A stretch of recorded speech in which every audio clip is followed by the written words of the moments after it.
The year is 1793. In the humid air of Georgia, a young Yale-educated man named Eli Whitney steps onto the stage of history. He had intended to study law, but fate and a desire to solve a vexing problem put a tool in his hands that would reshape the United States. That problem? Separating sticky green seeds from short-staped cotton, the only type that could grow widely across the American South. This manual, back-breaking chore made cotton an unprofitable crop, leading some to believe the institution of slavery was naturally heading toward an economic end. But Whitney's simple invention, the cotton gin, short for engine, changed everything.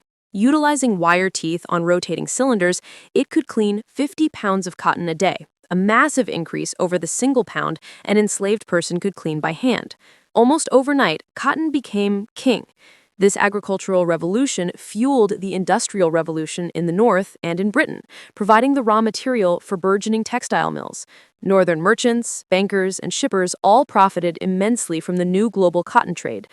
However, the gin's success was a paradox. While it mechanized one part of the process, it dramatically increased the demand for the only other way to increase output: more land, and critically, more labor to plant and harvest the cotton. Slavery, which had been fading, was violently reinvigorated.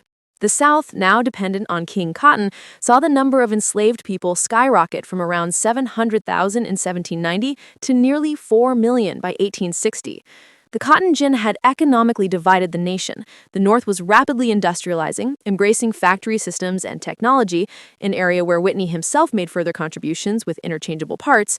The South dug its heels into a monolithic agrarian economy built entirely on forced labor. Cotton represented over half of all U.S. exports by the 1830s, making the Southern economy feel invincible and utterly dependent on slavery. This dependency became the unmovable cultural and economic cornerstone that clashed with the growing abolitionist movement and Northern free labor ideals. This dramatic polarization, North advancing with industry, South doubling down on human bondage, created two separate Americas.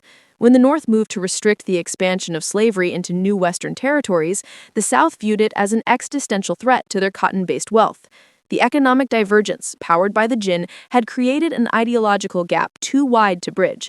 The simple machine invented for efficiency, therefore, became a primary, albeit unintended, fuse that ignited the 4 years of bloodshed that became the American Civil War.